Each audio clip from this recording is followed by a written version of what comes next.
All So right. how did I? Yeah, I mean, I'll just get into it. How did I start NiHowdy? It's kind of funny. I came up with the idea overnight of a couple drinks with some friends. We usually come up with ideas when we're drunk about business ideas. And one of the ideas that came up is, well, why don't we give drug rebates to people in Bitcoin? The next morning, I actually thought about it. I was like, this is actually a pretty good idea. There's a lot of companies like GoodRx, Mark Cuban, Single Care that grift their customers. And I think there's a way to make it much more efficient, the prescription savings card industry. But we can actually return a majority of that money that's received as commissions back to customers. And I felt like Bitcoin was the best utility or mechanism to do that. Super low transaction fees. It's an asset. Hopefully someday it appreciates in value, covers the cost of someone's medications. So I thought that was a really cool idea. And that's something, we started working on, I want to say 3 years ago. Yeah, I mean, I think that's very unique, and obviously something that hasn't been done in the industry before. And I think something that you and Amr can both talk about that kind of point us in the right direction as well is what did you guys do before NiHowdy? Yeah, how did you get into the industry? How did you start to gain this insight and knowledge?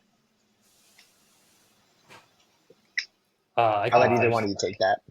Yeah. So I've been a pharmacist for what, 6 years now. Used to have my own independent pharmacy. I actually worked at another independent pharmacy for a couple of years, and then started my own. And the common problem that I always saw was that, year after year, medications were becoming less and less affordable, and people were spending more and more out of pocket just to be able to get medications that they've either been on for a long time or just access to medications that they weren't able to get through their insurance. And the prices that we would be forced to charge were astronomical compared to what the actual cost of the medications were, which, I had patients come in that were like, hey, I got to pick this medication or this medication for this month, when in reality they needed both. And so just seeing that over so many different customers that I had was kind of eye opening, because a little bit of background, we can't really give patients medications at the cost that we think is best. We have to provide them the price that is charged to the insurances, which is usually a lot higher. It's the most favored nation clause, which James, you're way better at explaining than I am.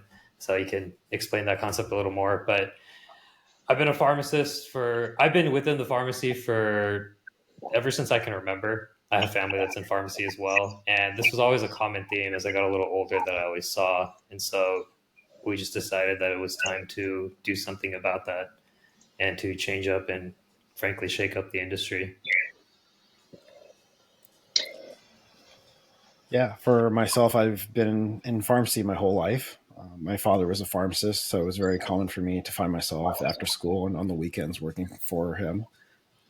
Became very intertwined in the industry. I graduated sometime in 2015. From there, I decided to open up my own practice. I've also owned a lot of different medical ventures. I've done assisted living facilities, skilled nursing facilities. They were all pretty exciting, but in 2020, I sort of said, the entrepreneurial mobility in terms of being able to grow a business, it becomes very limited after a certain point. It's very hard to build a national business. It's very easy to build a regional business for healthcare, but it becomes much more difficult as you want to scale this. So I decided to sell everything in 2020, and that's kind of when I decided to go full time into NiHowdy, because I realized this is a nationwide solution for people who are overspending on medications. No, I think that makes a lot of sense. And kind of back to Amr's point, I think it was something like 33%, 53 million Americans monthly end up leaving a prescription at the pharmacy unfilled for one reason or another. I think that was a study put out in 2024 this year. So you can kind of see that there is a massive amount of people that do struggle to have their prescriptions filled. And just going on off of that, and back into James' points when you brought up, it's kind of easy to start a regional pharmacy versus a national healthcare system. What are some of the things that you found maybe a little bit easier when working on a regional business versus a national business, or vice versa? What are some things you found to be a little bit more troublesome, at least in the beginning here, formulating the howdy and kind of putting all the building blocks together between those two nuances? For me, I saw a lot of gaps in care, especially in my county. I focused mainly on psychiatry, mental health. I had a great time doing so. I'm really proud to have created this pilot program with the county where we injected these long acting antipsychotic injections. It requires a special technique from a healthcare provider. We were able to reduce hospitalizations by like almost like 200 to 300 people per month. So we were really proud of that. But really, kind of building a regional or local business is much easier because you start to develop local connections and you understand what the problems are with providers that can't do certain services or there's just a gap in care. So that's much Yeah. easier to sort of fill that void as a local business. The challenges of building a national business, I think, is getting people to understand what you're doing, why it's so important for them to use your products. It's just a little bit more difficult because now you have to imagine there's, how many millions of people here in America that use prescriptions? It's a lot. And it's so many different specialties that kind of umbrella the whole healthcare system. So it's very hard to find, those individual people and talk to them about your product. It's Yeah. so large and vast. Amr, do you have anything you want to add? I know you also went through basically a lot of the same steps and journey as James here early on, especially running that regional pharmacy and now coming into helping to start NiHowdy as a co-founder. I know, like I said, you went through a bunch of the same challenges. Was there anything else that you feel like was a little bit different in terms of the nuances between the two, between regional and national healthcare businesses? So regional is fairly simple as long as you provide a certain level of care. You're going to stand out. At least for me, I know I provided a higher level of care than most of other pharmacies that were in my area, and that catches fire and people start hearing about it, so they want to use your pharmacy because you're providing that level of care. But the bottleneck of that is you can only provide your services as far as you can go. So we ended up serving three different counties within our area. It was like a 50 to 60-mile radius, but we couldn't go further than that because there simply wasn't enough time in the day and we just didn't have enough resources to go further and further out.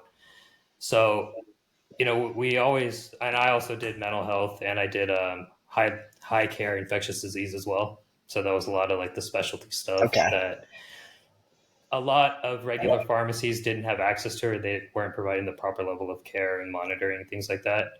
So I could only stretch myself as far as I can go and fit into 10 to 12 hours a day.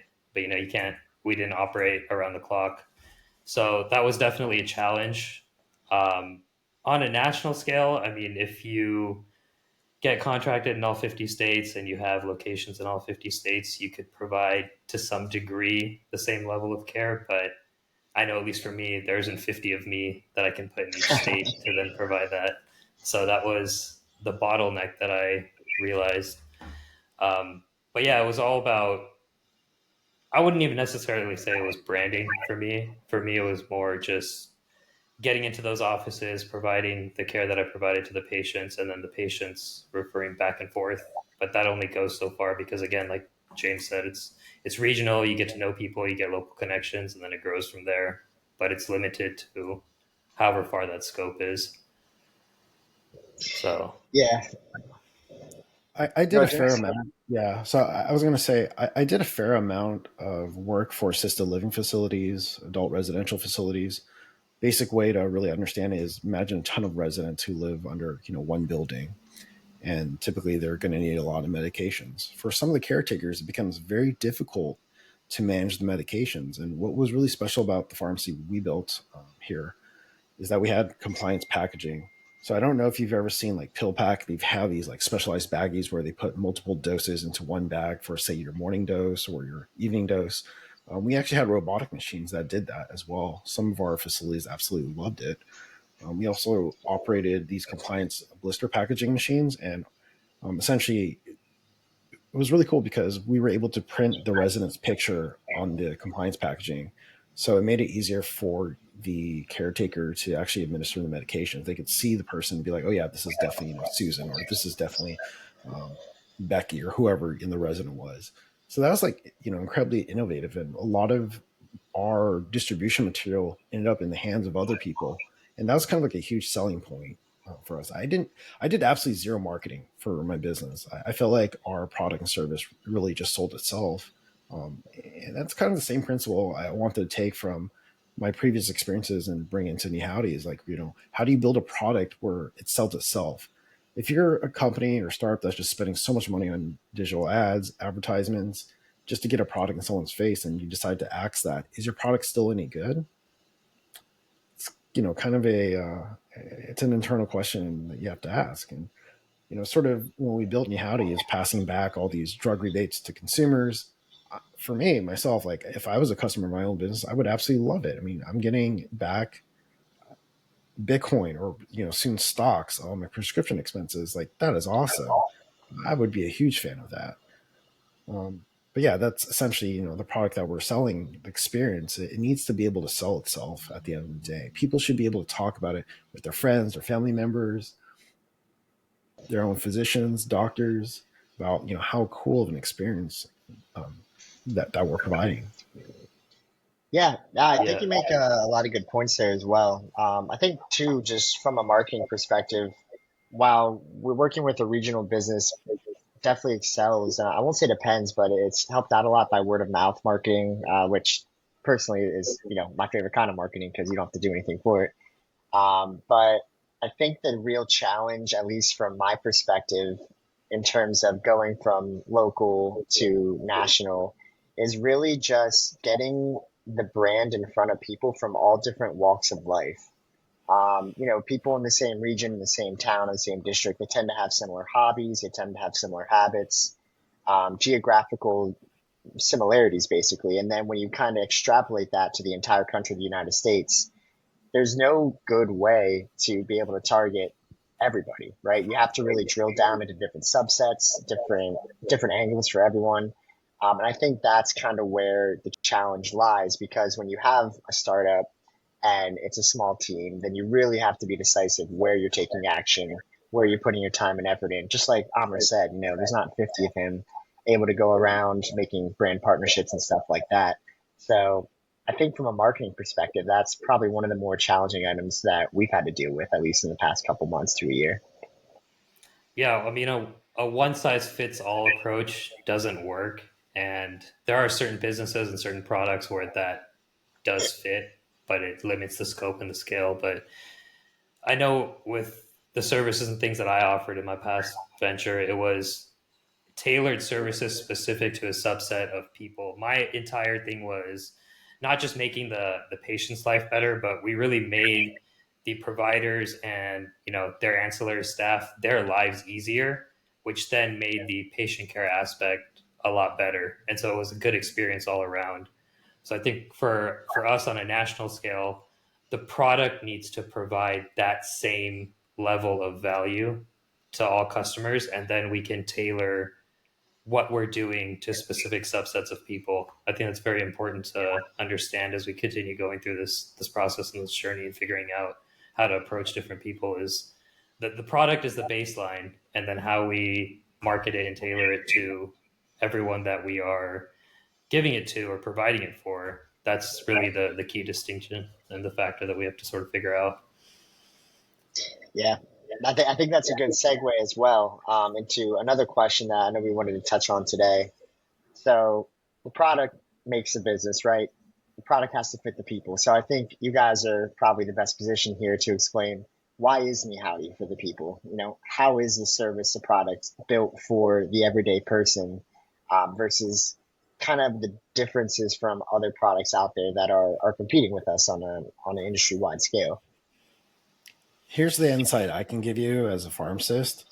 Most of the time, people don't realize when they have to pay for medications out of pocket, they're unknowingly paying a commission to a third party marketer like GoodRx, anywhere from 15 to 80% of what they're spending at the pharmacy. That's a lot of money. Yeah. I found that to be just absolutely ridiculous.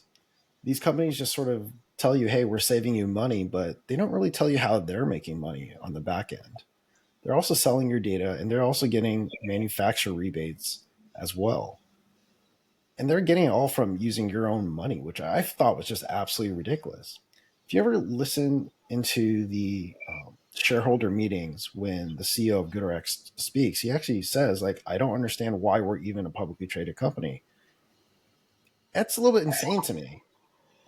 Unfortunately, you're only going to find the prescription savings card industry here in America. You're never going to find this in any other country. You won't find this in the UK. You won't find this in Germany, Mexico, Canada. This is just an American industry, which is absolutely insane. It's huge. But I believe there's a way to make it much more efficient and much more palatable, for customers, and tell them, look, there is a loophole that has to be used in order for you to save money at the pharmacy. Pharmacies can't charge you less than what their retail price is, not because they don't want to, but it's because of all these contractual clauses are in place with insurance payers. Most people don't know this, but when you, as a pharmacy, register with an insurance payer, the price you bill out needs to be billed out uniformly to everyone. So if Susan or whoever, an example, were to walk in my pharmacy, they're struggling, I can't just give them the medications at cost. If I do that, I have to honor the same pricing as everyone else that is coming through my pharmacy as well. That means all the insurance payers. So this is, again, the legal loophole that's being created, and it's absolutely disgusting to me. I've had patients come in and I know they're financially struggling. For me, I would just give the medications away for free or sometimes at cost plus $1, whatever that number is. And Amr, you've done that as well. But in my practice, I mean, we got big enough to a point where I would get letters from insurance companies and say, hey, we noticed that you're billing a retail price of, $1 for this medication, but you've been billing us for the same medication for $40. We want to claw back that money over the past, I don't know, 300, 400 prescriptions you filled over the past 5 years or so. That's really hard to digest as a small business. And that is unfortunately the reality of all these different pharmacies that are out there. It's not a great system. For some patients, yeah, you might do really well going to an independent pharmacy to get the best price for medications, but there is a reality where that independent pharmacy could get in trouble for that practice. I've been through that experience and it sucks. It's not fair, but this is kind of the situation that we find ourselves in. Amr, do you want to add on?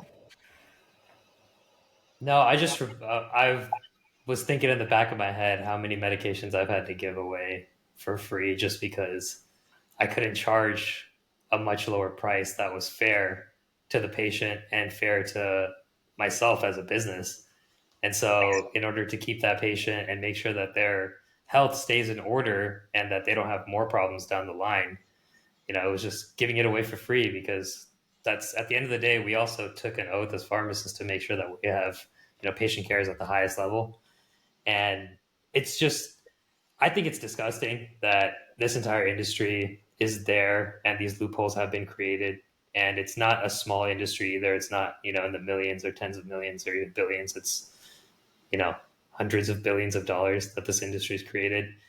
And I was thinking about when we went to Europe, when we went to Bulgaria, and we were trying to explain this to people, and the blank looks that we got on so many people's faces when we were trying to explain the healthcare industry in America was just it was a different kind of eye-opening experience because nowhere else does this exist, and yet we have several hoops to jump through just to make sure that patients' healths are in order, which is ridiculous to me.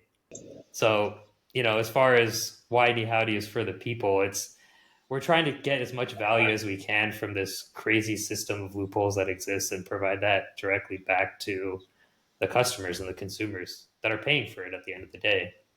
We're sort of trying to close that loop and bring it back to the patients. Yeah. Yeah, I mean, I think too, just kind of from those stories, and then the whole business model of Me Howdy is at the end of the day, we want to give free prescriptions to people.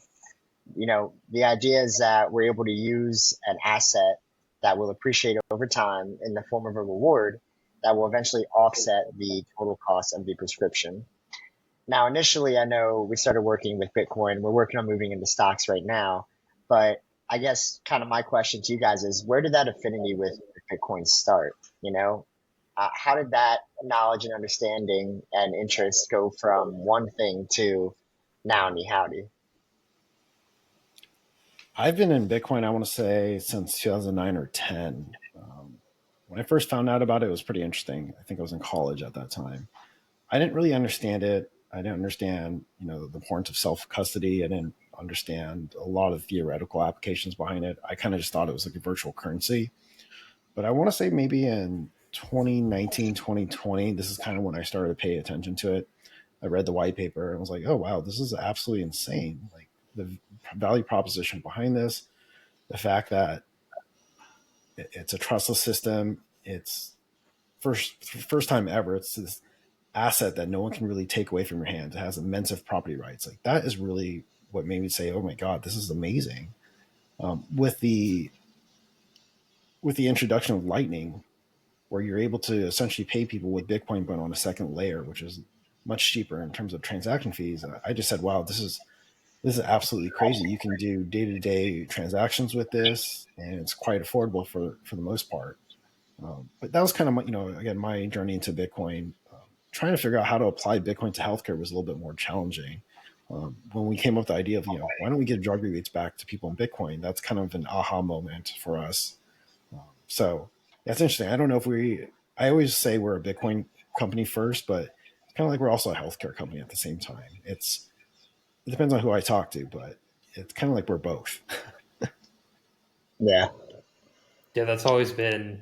I know whenever either I pitch or I talk about NiHowdy to somebody that's either not in the healthcare space or not in the Bitcoin space, bringing two industries that people conventionally think don't belong together, we're trying to bring together, which is like the takeaway moment because the way the entire financial and monetary system that exists in healthcare, it's so slow, it's so antiquated. It takes anywhere from 30 to 90 days for any party to get paid out for a medication that they've dispensed. There's several layers of verification and like authorizing, and then there's clawbacks and all these different layers that exist to not really have custody of that money. So let's say I dispense something today, that entire transaction won't get settled for 30 days to 6 months. And then from that 6 month period to another year or year and a half, that money can still get clawed back and taken away for Yeah. something that you've dispensed today, which is insane to me because the product's already gone. You've already probably dispensed that to the same patient six more times in that 6 months if they're picking it up every month, and you're still waiting on that single transaction to get cleared. It's slow. The entire system's slow, and nothing's verified. So I think there's a lot of layers of solution that Bitcoin can provide within the space. The value proposition for healthcare providers to adopt Bitcoin really comes down to property rights.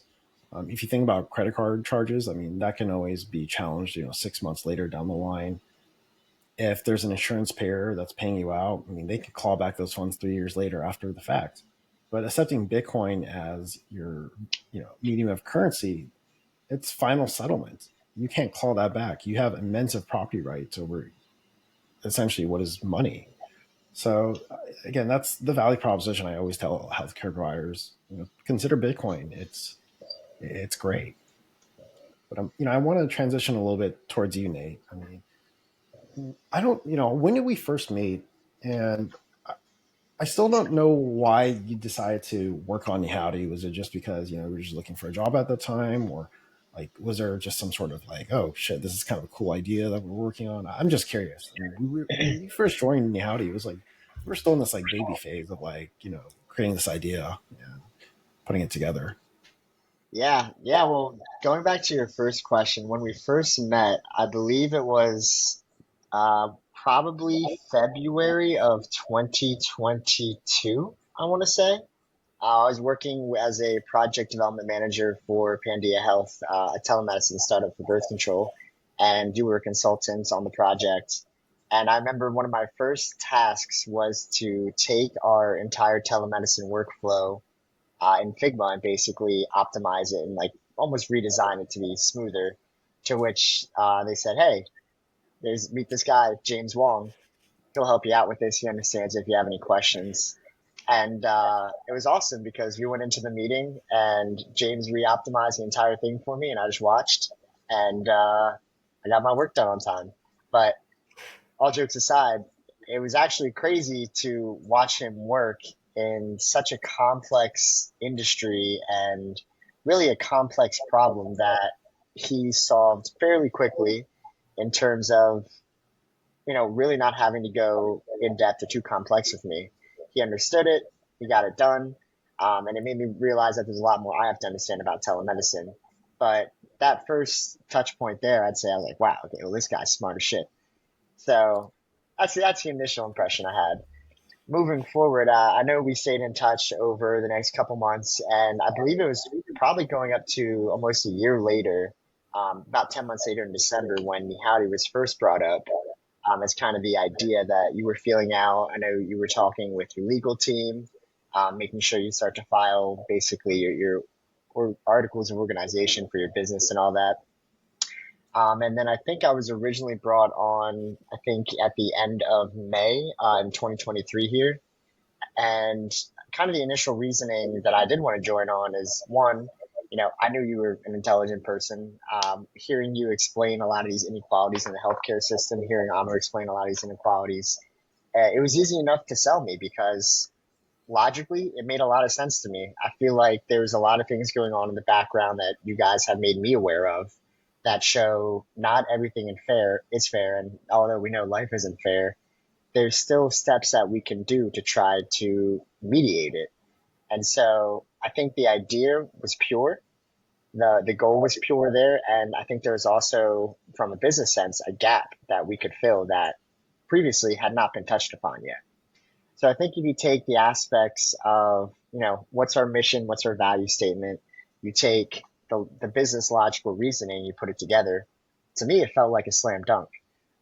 It's rare that you get to work with a company that has good mission statement, good value statement, has good founders, good executive team that knows what they're doing, has founded businesses before, has sold them off successfully, and then finally also has identified a gap in the market to actually have a solution to fill that. So I think it was kind of a perfect storm, if you will, of different things coming together that drew me in. And then obviously once you approached me, there's no way I can say no to you. So overall, I thought it was just a great fit. So last week, we decided to bring you on as a co-founder of the company. Super exciting. So, Yeah. I always want to ask myself, I even ask myself this a lot. I mean, why did you decide to come on as a co-founder for the company? I mean, you have to be like absolutely crazy to want to be a founder of a Bitcoin healthcare startup. Like that is just, it's insane to me, I guess. And I'm just kind of curious, why did you decide to say, look, I mean, instead of, just being a contractor for Howdy, why did you just say, look, I want to come on as a co-founder? Yeah. Well, I think at the end of the day, some of the most successful companies and successful people in the world will probably point to one of many things to being successful. But I think one of the things that I tend to hear a lot is that you can't be afraid to take risks. And I think going full in on any startup company is always going to be a risk, right? Because the risk is that you haven't made it and you have to. That, step one to the final step.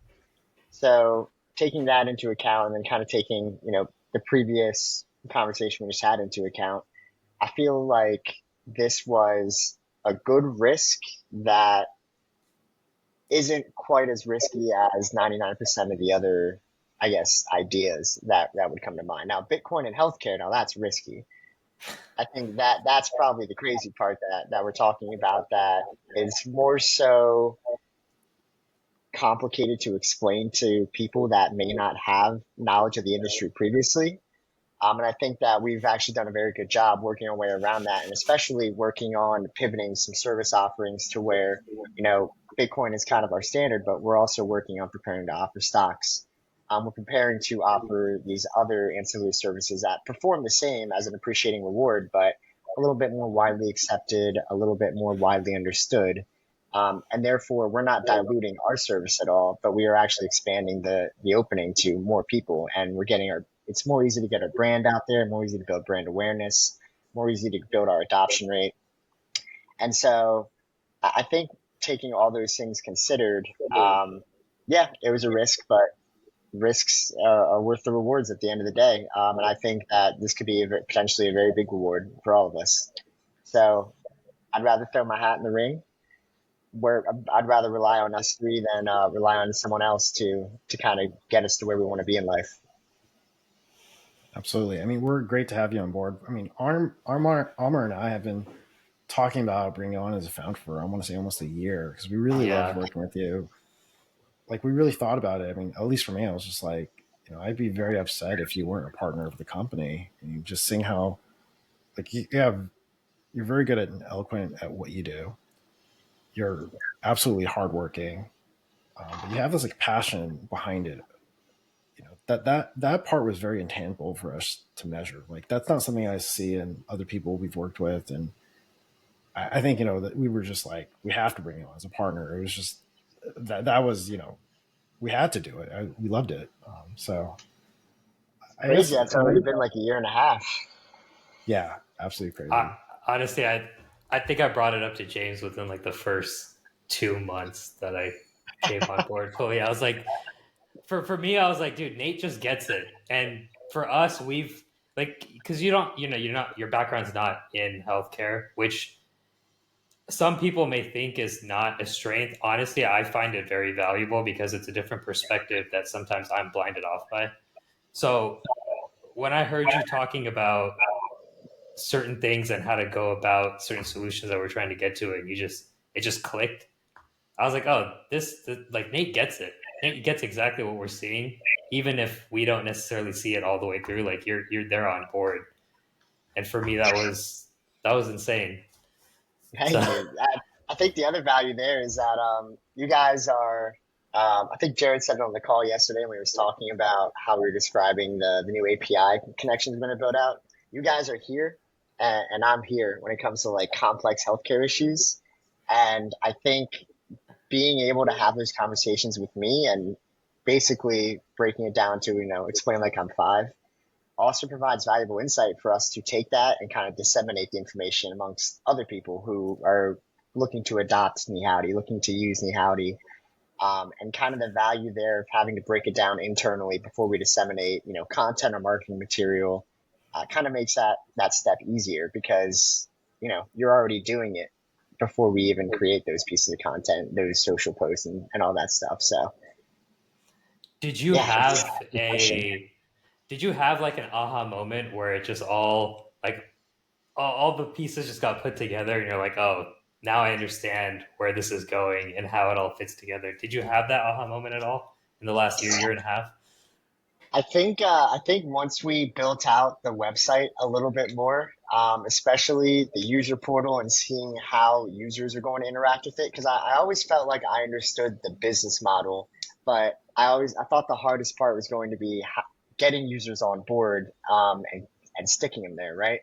And I think the more we built that out, the more we saw we had a higher rate of repetitive users. So users who would use us once, they tend to continue using with us, which means we had a high stickiness rate. I think once those numbers started to come in and we started to build out more of that UX, really started clicking for me to be like, okay, like this is happening. Like this isn't just an idea anymore. Like we are getting people, they're using the card.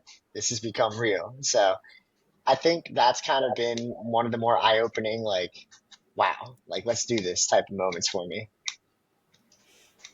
Yeah, it's absolutely Yeah. insane. I still remember the day we had a transaction in New York. We had a transaction, I want to say like Kentucky or Louisiana. I was like, I don't know anyone there. There's one in Um, Virginia, I remember. yeah, it was absolutely insane. I was like, I know nobody there, but they used it. They used me howdy. Just that's so cool to me. So, I mean, I have a question for you, Nate. I mean, what was it like joining a healthcare Bitcoin startup without the healthcare experience? I mean, did you feel like for us, like I value you a lot. I mean, having someone who's a partner that doesn't have healthcare experience is kind of something we need because we talk like doctors sometimes, and sometimes doctors get very Yeah. caught up in the lingo that they kind of forget how to communicate to real world people sometimes. And I'm just kind of curious, what was it like? I mean, for the first few months, did you feel like you were kind of like confused, or were you? I'm just kind of curious, I guess. Not bad. Yeah, no, it was there was definitely a learning curve. There was 100% a learning curve there. I will say that the kind of nice thing heading into it was my past year experience with Pandia Health. I really got to familiarize myself with more of the tools and like background and development side of like a telemedicine website. Understanding, hearing about like sure scripts, the badges, and everything we have to have in order to dispense any medications, the API connections going to mail order pharmacies.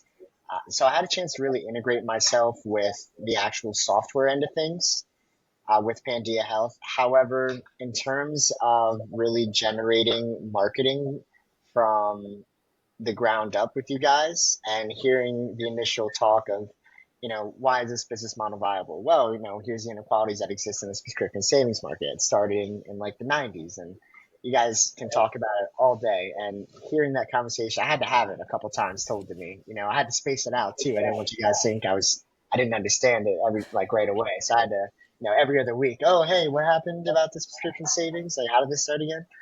Um, so it definitely took a lot of learning, and it definitely took a lot of kind of drilling into my head some of the items, because you guys do like to use your doctor talk. You guys like to use the big words. So sometimes I'm Googling words on the side to find this. But overall, yeah, I just, it was a lot to kind of take in, but the best way to understand something is just to kind of work through it, to do it. I think the exercises we did, for instance, our storyboard exercise, which took us, what, 2 weeks, maybe like 20 hours to kind of put together that full storyboard of a customer journey, start to finish. The value propositions there, who's the hero, who's the villain of the story. Um, it was those types of exercises that we really dug deep and dove into that I feel like allowed me to really involve myself and understand Meowdy and more or less the medical industry as a whole. And I mean, it's so complex. I feel like I'm learning stuff every day. We're looking at new articles every day. We're hearing about new regulations being proposed that, if I hear some, oh, I come to you guys like, hey, what does this mean? Like, can you explain to me like I'm five? So yeah, I mean, long story short, it was a steep learning curve, but with a lot of engagement and patience from you guys and, understanding, you made it a lot easier to understand than it would have been on my own. That's for sure. For sure. So, a question I have for the both of you: what are the challenges you both see right now with Nihal? What are the challenges you currently see with NiHowdy right now?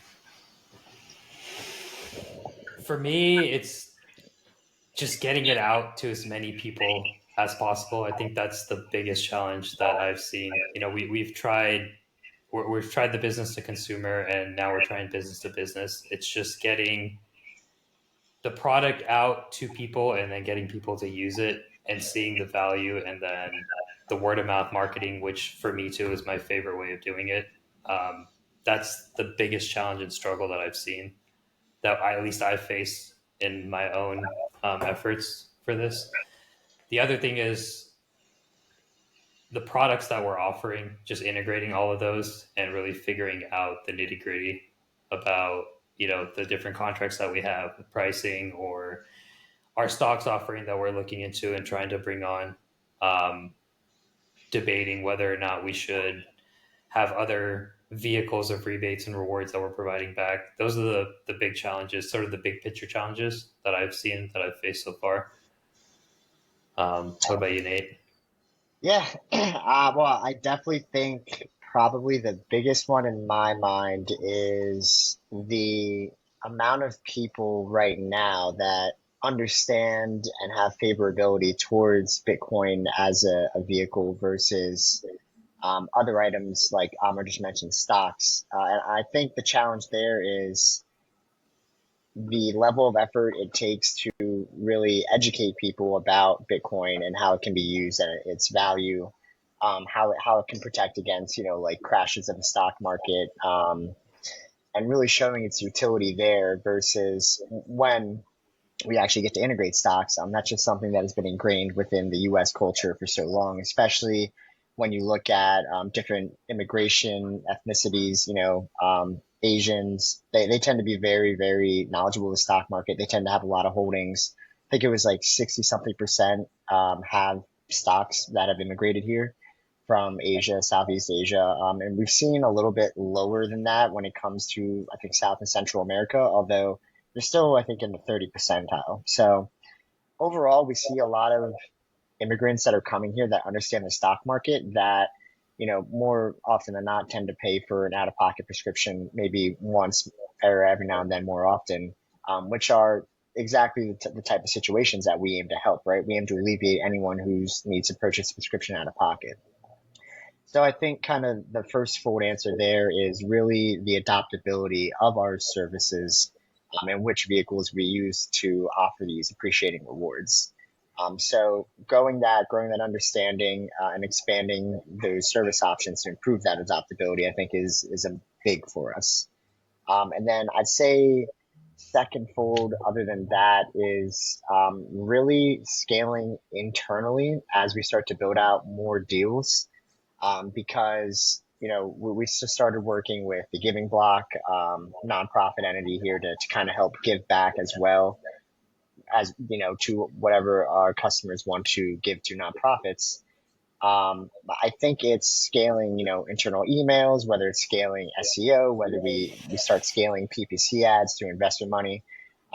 Overall, the service itself is valuable enough that it's going to sell itself, but it's going to be up to us to put it in front of people in a language that they understand. And so a lot of that is going to happen internally as we bring people in from social media, from word of mouth, from direct marketing. First thing they're going to do is go to our website for more information. And so being able to scale the outbound efforts with the inbound efforts is going to be critical for us as we grow bigger as a company. As Amr lands more partnerships for us, that demand is going to grow bigger. And so I think kind of one of those was more of a business wide perspective, and the second answer there was probably a little bit more internal. But I think in my mind, those are probably the two biggest challenges that we'll face over the upcoming months. What about you, James? What do you see as the challenges that we're facing? I think you guys have hit on every single one. Probably the ones we haven't really talked about is more on the legal side of things. Um, you know, Bitcoin is this weird in the eyes of the Securities and Exchange Commission. I mean, they look at it as a security. It's viewed as a commodity. No one really knows or understands what it is. So there's this challenge I see in the future where what are the legal implications for a company that starts to reward customers or users with Bitcoin? In about 49 of the 50 states, there's a money transmitter license that's required. Sometimes you see Bitcoin ATMs in your state or your local area, and well, they need to operate sometimes with a money transmitter license. Frankly, for us, we have a workaround for that right now, but if we're required to have a money transmitter license later down the line, that'd be quite expensive to do. We're getting to doing stock rewards on prescription purchases. I do anticipate some challenges there. It's like learning a whole new industry all at once. So, I do see that on the legal side of things, just making sure that we're not doing anything illegally, but we're keeping it above board and we're doing the right thing, of course. So that's probably, the biggest challenge I see is, what are the disclosures that are required and how do our customers stay informed of what they're receiving? I think something Yeah. else that we also forgot to mention too is, for instance, we just launched pet prescriptions. Um, another very similar but also different channel of services and marketing. And so we also have to create and target, pet owners now as well. We have to mix that into our marketing. So kind of the more changes we make to improve our service, the more changes we have to make as we're marketing to people. And obviously pet owners love their pets. So we're hoping to get some good photos here from people and their pets so that we can show everyone the cute dogs that we have as our customers. But yeah, I just wanted to touch on that. What were you saying, Amr? I think the one thing that I value with the two of you is we started with one core product, and then we saw these 10 or 12 different needs that people were asking for.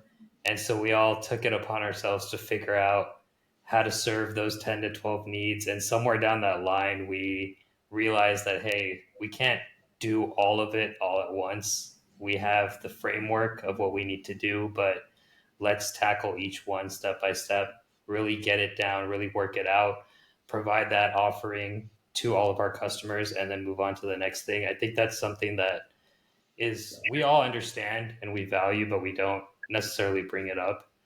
That when it comes down to focusing and honing in on one product, we're able to do that. But then we're also able to offer several different offerings that we think are going to be valuable to our customers at the end of the day.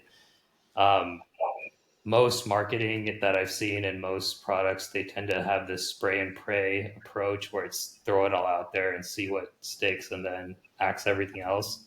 I value that we're not doing that and we're not watering down what our core value and mission and product is, but we're giving our customers other vehicles of getting their rewards back and different options, giving them an option for their pets, all these other things that we're offering. It's not taking away from what we're trying to do at the end of the day, and that's to make medications free for our customers and for their pets, because that's the core value and principle of what we've set out to do, you know, and everything sort of lines up with that. So I think that's, we always figure out a way to, and this, I know for me, I love straying off the path. I love doing side quests and I love coming back to what the actual mission is. So that's always kind of how I've been.